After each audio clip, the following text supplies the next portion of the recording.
ഇന്ന് തന്നെ ഡൗൺലോഡ് ചെയ്യൂ. കാണൂ നിങ്ങളുടെ ഫേവറേറ്റ് ഷോസ്. ഇത് കേൾക്കുമ്പോ അച്ഛൻ ചിലപ്പോ എന്നെ കുറ്റപ്പെടുത്തിന്ന് വരും. പക്ഷേ ഈ വീടിന്റെ നന്മയ്ക്ക് വേണ്ടി എനിക്കിത് പറഞ്ഞേ പറ്റൂ. നമ്മുടെ വീടിന് എന്തോ ഒരു ദോഷം ബാധിച്ചിട്ടുണ്ട്, അതുറപ്പാ. എടോ, താൻ എന്തൊക്കെയാ പറയുന്നേ? നെക്സ്റ്റ് മീറ്റിംഗിന് കഴിഞ്ഞ ഡീൽ എക്സ്പയർ അവർക്ക് വേണോന്ന് പറഞ്ഞു. അത് കൊടുക്കാന്നാ ഞാൻ പറഞ്ഞത്. അല്ല, ഞാനത് വിശ്വസിക്കില്ല. സച്ചേട്ട് സംസാരിച്ചത് മധുവിനോട് തന്നെയാ. എടോ, താനെന്തിനാ എന്നെ ഇങ്ങനെ സംശയിക്കുന്നേ? എന്നെ തനിക്ക് വിശ്വാസമില്ലേ? വിശ്വാസം ഇല്ലാഞ്ഞിട്ടല്ല, പക്ഷെ ഇക്കാര്യത്തിൽ ഒരു വിട്ടുവീഴ്ചയ്ക്ക് ഞാൻ തയ്യാറല്ല. താനിങ്ങനെ ടെൻഷൻ അടിക്കണ്ട. ഞാൻ സംസാരിച്ചത് ഒരു ക്ലയന്റിനോട് തന്നെയാ. സംശയം ഉണ്ടെങ്കിൽ ഞാൻ അത് വിളിച്ചു തരാം.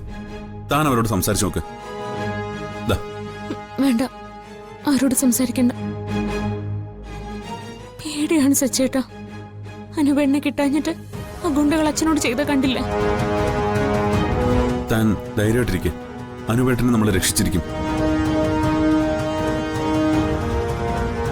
സച്ചേട്ടാ, അത് ഇന്നലെ രാത്രി ഞാനൊരു സ്വപ്നം കണ്ടു. സ്വപ്നോ? എന്ത് സ്വപ്നം? സച്ചേട്ടൻ എന്നെ ചതിച്ചെന്ന്. അച്ഛങ്കിൽ മധു സച്ചേട്ടനും കൂടി പോലീസ് സ്റ്റേഷനില്.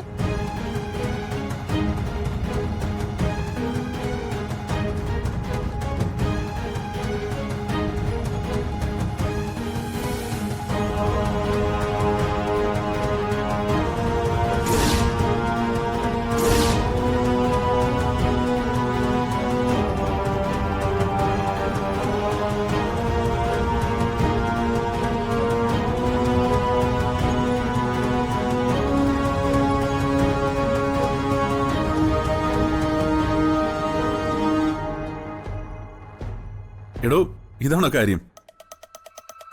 തന്റെ മനസ്സില് വല്ലാത്ത പേടിയുണ്ട്. അതുകൊണ്ടാ ഇങ്ങനൊക്കെ സ്വപ്നം കാണുന്നേ. സാരമില്ല, കുറച്ചു നേരം പോയിരുന്നു പ്രാർത്ഥിക്കുക. അപ്പോൾ ഒരു സമാധാനം കിട്ടും. തന്നോട് പറഞ്ഞ വാക്ക് ഞാൻ തെറ്റിക്കില്ല. എന്തെങ്കിലും വീഴ്ചയ്ക്കുന്നേ? ഇന്ന് ചെക്കപ്പിന് പോകേണ്ട ദിവസമല്ലേ? അത് മറന്നോ? അപ്പോ പോലീസ് സ്റ്റേഷനിൽ പോണ്ടേ? പോണം. ഡോക്ടറെ കണ്ടിട്ട് നമ്മൾ നേരെ പോലീസ് സ്റ്റേഷനിലേക്ക് പോകും. ആദ്യം താൻ ചെന്ന് റെഡിയായിട്ട് വാ. ചെല്ല്.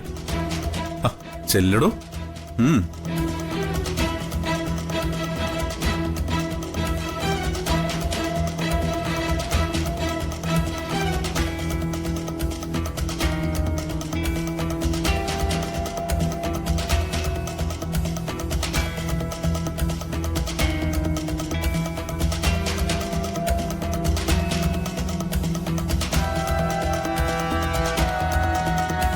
അച്ഛാ, ദാ ചായ.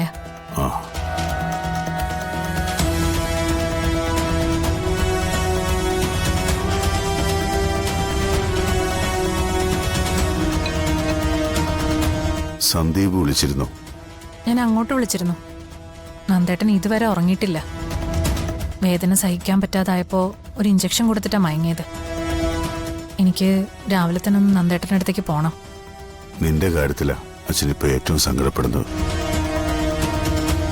നന്ദേട്ടൻ ഇങ്ങനെ കിടക്കുന്നതിനെ കുറിച്ച് എനിക്ക് ആലോചിക്കാൻ പോലും വയ്യ. എത്രയും പെട്ടെന്ന് എനിക്ക് നന്ദേട്ടൻ എഴുന്നേപ്പിച്ച് നടത്തണം. അതിന് ചെയ്യാൻ പറ്റുന്നെല്ലാം ചെയ്യണം. അത് മാത്രമേ ഇപ്പൊ എന്റെ മനസ്സിലുള്ളൂ. എന്നാലും അവനോടിത് ആരാ ചെയ്തതെന്ന് എത്ര ആലോചിച്ചിട്ടും എനിക്ക് മനസ്സിലാവുന്നില്ല. ആർക്കും ഒരു ദ്രോഹവും ചെയ്യാത്തവനാ.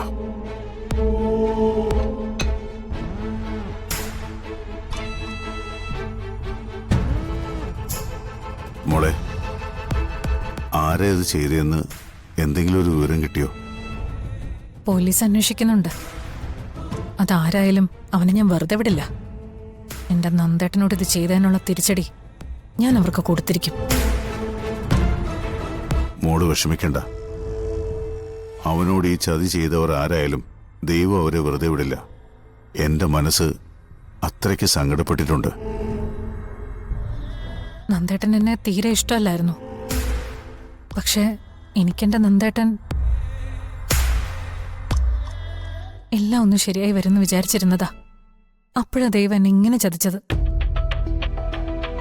അച്ഛാ, നമ്മുടെ കുടുംബത്തിൽ മാത്രം എന്താ ഇങ്ങനെ സംഭവിക്കുന്നത്? ഇവിടുത്തെ കാര്യം മാത്രമല്ല, വൃന്ദാവനത്തിലെ കാര്യം കൂടെ ഞാൻ പറഞ്ഞത്. സ്നേഹയാണെങ്കി ആകെ തകർന്ന മട്ട. അവളെ ഒന്ന് സമാധാനിപ്പിക്കാൻ പോലും ആവുന്നില്ല. അവളും ധനുഷും എത്ര ആഗ്രഹിച്ച കുഞ്ഞ നിന്ന നിൽപ്പിൽ ഇല്ലാതായി പോയത്. എന്തോ ഒരു കാലദോഷം ഈ വീടിനെ ചുറ്റിപ്പിണഞ്ഞ് കിടക്കുന്നുണ്ട് മോളെ. ആ, അത് തന്നെയാ സ്നേഹ എനിക്കൊക്കെ പറയുന്നത്. അച്ഛന് വിഷമാവെന്ന് കരുതിയ അവരിതൊന്നും അച്ഛനോടൊന്നും പറയാതിരിക്കുന്നെ. എല്ലാവരും എന്റെ അടുത്താ പരാതി പറയുന്നേ. അവരെന്താ പറയുന്നത്?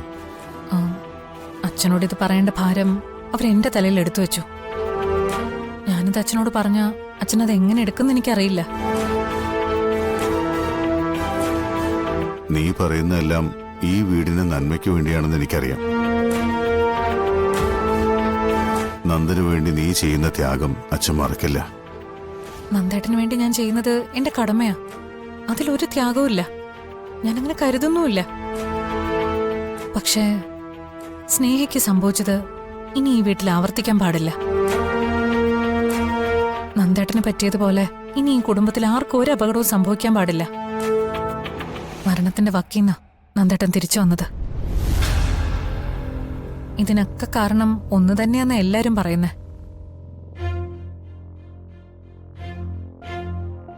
അവര് പറഞ്ഞതെല്ലാം കൂടി ചേർത്ത് വെച്ച് നോക്കുമ്പോ എനിക്കും അത് ശരിയാണെന്ന് തോന്നി. ഇത് കേൾക്കുമ്പോ അച്ഛൻ ചിലപ്പോ എന്നെ കുറ്റപ്പെടുത്തിന്ന് വരും. പക്ഷേ ഈ വീടിന്റെ നന്മയ്ക്ക് വേണ്ടി എനിക്കിത് പറഞ്ഞേ പറ്റൂ. നമ്മുടെ വീടിനെ എന്തോ ഒരു ദോഷം ബാധിച്ചിട്ടുണ്ട്. അതുറപ്പാ. എനിക്കിതിലൊന്നും അങ്ങനെ വിശ്വാസമില്ലാത്തതാ. പക്ഷേ ഇപ്പൊ പേടിയാവുന്നു. അച്ഛാ, ഇതൊക്കെ സംഭവിക്കുന്നത് എന്ത് കാരണം കൊണ്ടായാലും അത് കണ്ടുപിടിച്ച് എത്രയും പെട്ടെന്ന് അതിനുള്ള പരിഹാരം ചെയ്യണം. നമുക്കൊരു ജോത്സ്യനെ കണ്ടാലോ അച്ഛാ?